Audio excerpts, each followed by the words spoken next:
Hi, my name is Alexandra Hudson, founder and curator of Civic Renaissance, and today we're going to talk about what is a university? There are lots of questions about modern university cultures today.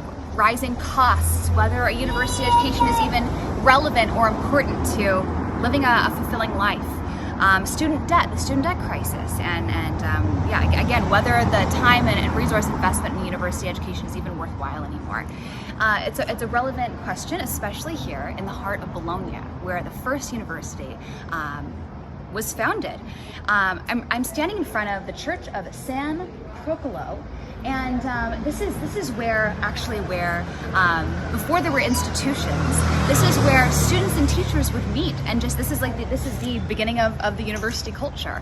And in fact, the university itself is derived from the Latin word universita, which means a whole.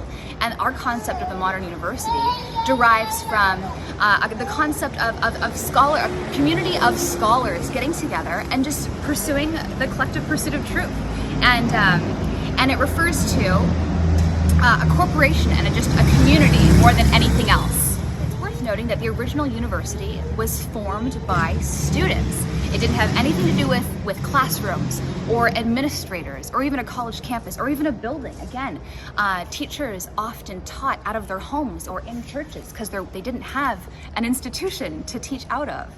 And the best teachers, the most popular teachers, students would pay out of pocket and even follow them sometimes across Europe just to learn from them and be in their presence.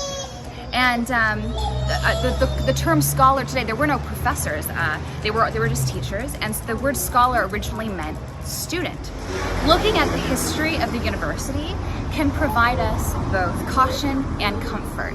First, it can provide us comfort because, again, the original university was a community of students and teachers. And we know the best teachers, of course, are students themselves who just wanted to learn together and converse and pursue truth together.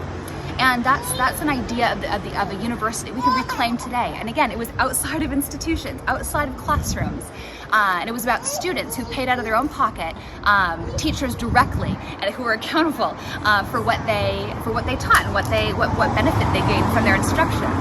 And so those are ideas that that can inform how we think about what the university could and should be today. The history of the university is also a cautionary tale as well. It wasn't too long after the University of Bologna, here in Bologna, was founded in 1088 that it began to institutionalize and become very bloated and bureaucratic. And in fact, really quickly, people like Boccaccio, Petrarch, and Dante all attended university here at the university. They all studied here at the University of Bologna. Yet Petrarch, again, the father of the Italian Renaissance here, who lived in the 1300s, he criticized the universities of his day, including the University of Bologna, for being too bureaucratic, for being too institutionalized, and for having lost sight of what the purpose of the university was. And so even in Petrarch's day, the 1300s, just a few hundred years shortly after the foundation of this institution, the institution itself had lost sight of what it was originally intended to be.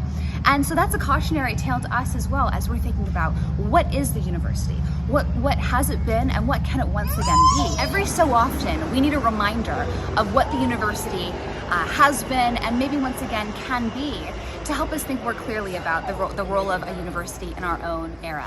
And again, reviving this idea that we don't need institutions, we don't need a classroom, we don't even need a building to have a robust life of the mind and to be a community of learners, which is what the original university was.